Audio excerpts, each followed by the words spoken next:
We don't want to be part of Russia.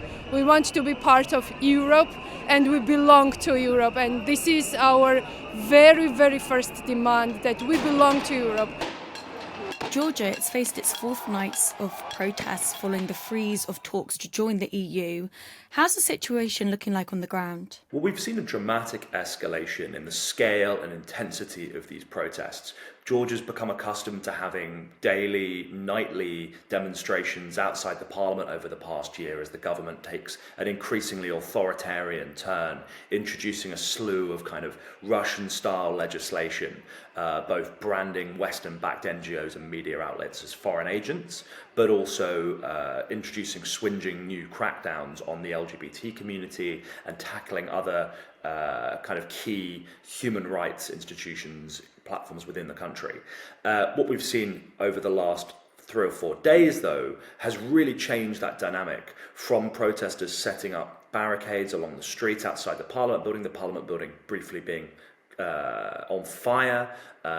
We've seen people firing fireworks for the first time into the police lines, really trying to make their dissent and disagreement with the government's trajectory heard. But at the same time, we've also seen a change in tactics from the police, who, while they'd never been afraid of kind of heavy-handed ways to try and disperse the crowds using riot batons, using tear gas, now what we're seeing is really judicious use, constant use of the water cannon, constant use of tear gas, individual protesters being picked up, beaten, threatened, taken away, even opposition leaders ending up in custody. And Washington, they said that security forces have been using excessive force, didn't they? But the Georgian Prime Minister has dismissed this criticism. Well, Georgia's government insists that it isn't doing anything wrong, that the policing is absolutely proportionate and appropriate. But we've actually already seen the US having imposed sanctions on Georgian Dream and on police officers responsible for violence over the summer. So what we're seeing is really no change in how Georgia or Georgia's government wants to present itself to the world. They're absolutely uninterested in criticism from overseas. They've said, in response to concerns about backsliding on human rights, they've said, well, look, if that's what you're going to say to us, if you're going to criticize us, we're just simply not interested in engaging. We won't be blackmailed, as they put it, by, with your human rights concerns or with threats of withdrawing funding. Georgia receives a huge amount of funding from the EU and US to build its economy, to try and build its resilience, to try and ensure that people have good, well-paid jobs, that education, women's groups, for example, are well-funded. That's all going to change. And the Georgian government says, well, look, if you're going to criticize us, we will pull out of these programs. What are you hearing from people on the ground? There's reports that these protests, they're spreading outside of the capital. How do we see this moving forward? Well, it's absolutely fascinating to see protests spreading to towns and cities where there haven't been long histories of anti-government protests. So the town of Gori, about an hour and a half away from Tbilisi, one of the kind of sleepiest places, not particularly well known for political activism, to see crowds in the streets is absolutely astonishing, really an unexpected development. And I think it speaks to the fact, as many of the people I speak to tell me, that they really do believe that now is the last chance to fight for their hopes of being integrated into the European Union, being part of the Western world, something which particularly younger people for the last 15 years grew up being told. Our country has its place in Europe. This is our trajectory. Inside the Constitution is enshrined this kind of European perspective, this belief in joining a unified continent, in joining the EU, in becoming a member of NATO. People grew up in this world.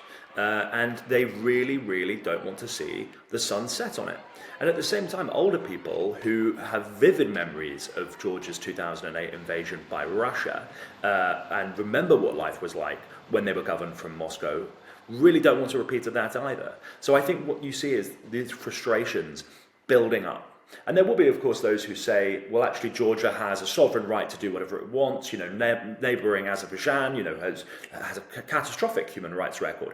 The difference is it hasn't said we want to join the European Union. And I think when you want to become a member of a club and you win an election or campaign in an election, as the Georgian government did just in October, promising that they'll be part of the European Union.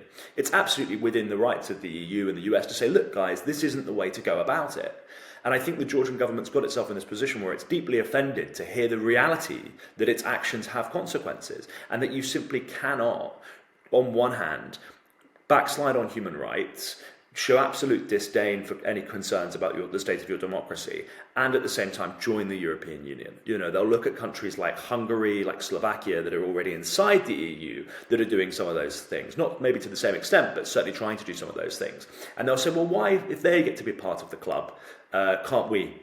But the difference is, of course, that, you know, Hungary and Slovakia are inside the EU, Georgia isn't yet. And I think many people just want to see Georgia take those steps, use this open door and walk through it. From reports I've heard as well, there's talks about, you know, they want to have another election. Opposition parties as well, they're claiming that the most recent election, it was rigged, it was aided by Russia. But do we have any substantial evidence to support those claims? The Georgian Dream Party won 54% of the vote. What do we know about these claims of Russia's potential involvement? Well, I was at the party headquarters of both Georgian Dream and some of the opposition parties on election night. We were at polling stations all day. I was speaking to MEPs and others who were monitoring polling stations across the country.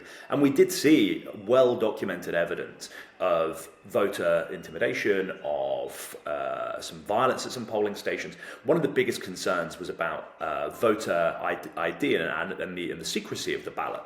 People not having, you get your finger marked when you've been to vote so that you can't go around and vote twice. That wasn't happening, or it was happening in a completely cursory way, wasn't being checked, wasn't being implemented. So there are really serious procedural questions. Also, statisticians who've looked at the numbers, they say, well, actually, these don't seem to be quite natural, they don't look quite right.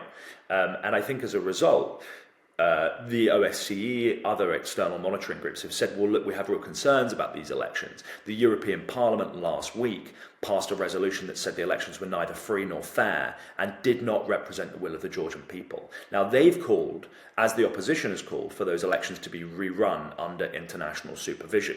There is no clear procedure to make that happen, and Georgian Dream has said it would be absurd to do so. They've refused flat out. And to kind of compound the political crisis, you have the president, who is independently elected. She's become an increasing critic of Georgian Dream, pro-Western leader, and sees herself as kind of the centre of the opposition movement now. She's saying that despite the fact that her mandate's due to expire and her position's going to be abolished by the Georgian Dream government, she wants to stay on. She wants to keep stay on in her role until what she sees as a legitimately elected government comes in. So you've got these kind of two rival power centres forming. You've got Georgian Dream on one hand, who insist they won the election, and you've got the opposition and the president who insist that they didn't. And I think what many Georgians, particularly those I've spoken to, say is the only thing that can really break the deadlock is support from the outside, and they really want to see clear messages being sent by the West.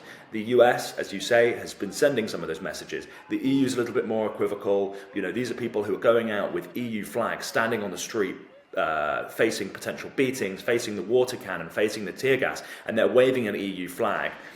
And I think what they expect from Brussels is to see some kind of support in return. Washington, they announced at the weekend that they'd be suspending their strategic partnership with Georgia. The Georgian Prime Minister, they said they would, start up talks with the Trump administration when they take office in January. Do you think that this partnership will be re-established under Trump? Well, it's very difficult to know. And one thing that we saw was the only EU leader who flew in to congratulate Georgian Dream on their declaration of victory in the elections in October was Viktor Orban, the Hungarian Prime Minister. Orban is also a close ally of Trump. It's very clear that Donald Trump doesn't have any qualms about the state of democracy in other countries, or maybe even in his own. It's not something that he's ever really put as kind of a principle of his foreign policy. We know that Trump wants to have a rapprochement with Russia. He wants to get people around the table. He wants to begin some form of negotiations, despite the fact that it's not clear what those might look like.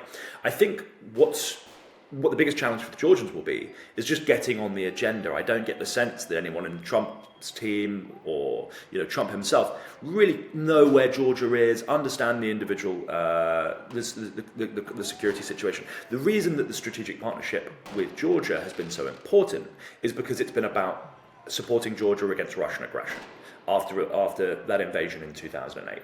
Is Donald Trump interested in Georgia, in supporting Georgia against Russian aggression? Probably not very much, certainly not as much as previous administrations. And I think, is Georgia interested in being protected against Russian aggression when they've done everything they can to normalize ties, increase trade, introduce Kremlin-style legislation? I don't think there's much appetite on either side of the Atlantic for that relationship to be reestablished. I think what we're seeing now is a real pivot in Georgia's foreign policy, and I think it's really concerning for particularly those who've been watching the post-Soviet space for the last 10, 15, 20 years and wondering whether or not people who want to step out from under Russia's long shadow will be able to. You know, just across the border in Armenia, you've got a country that's been a historic Russian ally that had a revolution a couple of years ago and has basically pursued a process of trying to completely break with Russia, withdrawing from Moscow's military alliance, dispatching humanitarian aid to Ukraine, criticizing Russia's role in the region, introducing anti-corruption reforms, bolstering democracy, and it hasn't had any of the support that Georgia's had. I think there's plenty of people, whether they're in Moldova, in Georgia, in Armenia, who are really worrying that actually the West is not taking seriously the threats, and if you abandon these kind of revolutions and these movements, they just do simply die. And I think many people I speak to in Georgia say that's what's happening there. The former Russian president, Dmitry Medvedev, claims that Georgia is moving rapidly along the Ukrainian path into the dark abyss. Usually this sort of thing ends very badly. What do you make of that statement? Well, certainly whenever I speak to Ukrainians, I think the thing that they're frustrated about is the idea that their revolution, the Maidan, was abandoned. They came out with open arms and they said, look, we're willing to put our lives on the line. We want support from the West. We want to join the EU. We want to join NATO. And what did they get? They got an action plan and they got, a few thousand helmets from Germany until the US and the UK really started to take the threats from Russia seriously. And I think it's really, really important that when Georgians say they're concerned about the risk of Russian aggression or they're concerned about the risk of state capture, that they're listened to and that those things are thoroughly investigated. I think when Russia says something's heading down the Ukraine path, what they mean is this is a country that's trying to step away from their self-declared sphere of influence, right? I mean, Russia has no right to dominate its neighbors. It's the right of people in its neighborhood to choose where their loyalties lie, where they think will mean a more prosperous, safer, freer life for themselves and their children. I think the Georgian people have kind of time and time again chosen that. Even those who voted for Georgian Dream, they did so on the basis that they'd be joining the EU, that things would be getting better, that they wouldn't be going down the path of authoritarianism, which they had under the previous government, which currently makes up much of the opposition. And the other thing I think is worth mentioning is that Dmitry Medvedev really doesn't speak for anyone apart from Dmitry Medvedev. I mean, the man has become one of the most fanatical cheerleaders of Russia's genocidal war in Ukraine, but doesn't seem to have much relevance on it. He is the former president, having stood in for Putin briefly, was once seen as a liberal reformer, but I think now probably, spends more time drinking and tweeting than maybe would be advised.